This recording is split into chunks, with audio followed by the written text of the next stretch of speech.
was it with Afonja that made him trust them so much and made him deaf to any other thoughts?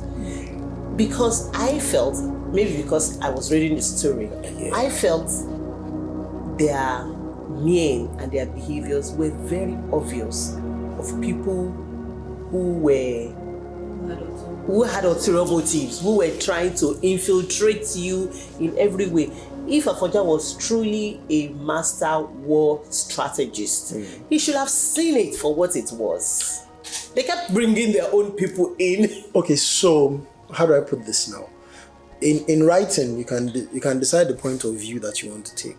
Sure. It was one of the things I was listening to George. I listen to him quite a bit because he talks a lot. Mm-hmm. But he talks George R. Martin, Game of Thrones, Song of Ice and Fire. But one of the things he did in Game of Thrones was to, and it's a harder way to write, but was to make it have the point of view of each character. But what happens when you do that is, one, you get more insight into the thought of the character, but it's limited to the character's field of view. So once the character is not in a scene, you don't see that scene as the reader. But typically, most people use what we call the omniscient narrator, which is what I've used here. What's the omniscient the challenge with the omniscient narrator is that you get a sense, you know some things that ordinarily the character in the situation doesn't see. So the little smirk from the Fulani guy to his guy that you see because he's an omniscient guy, he didn't see it. Or the guy standing in the doorway and listening to the conversation, a part of the conversation, and then using that to determine what he wants to go and say when he goes in. The guy is not seeing it, but you are seeing it, which is why it looks somewhat obvious to you, but it's not that obvious to the character. The other thing is, I think desperation also, it was one of the things I was trying to bring out there.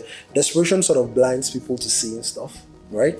So if you look at Afonja worked himself into a situation where he was desperate because the reverse of not doing what he did in this work was to submit to the Alaafin.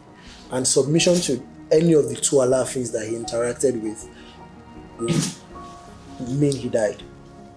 They would have requested for him to kill himself, right? That would have been, Aole, the first one in the Rise, was explicit about it.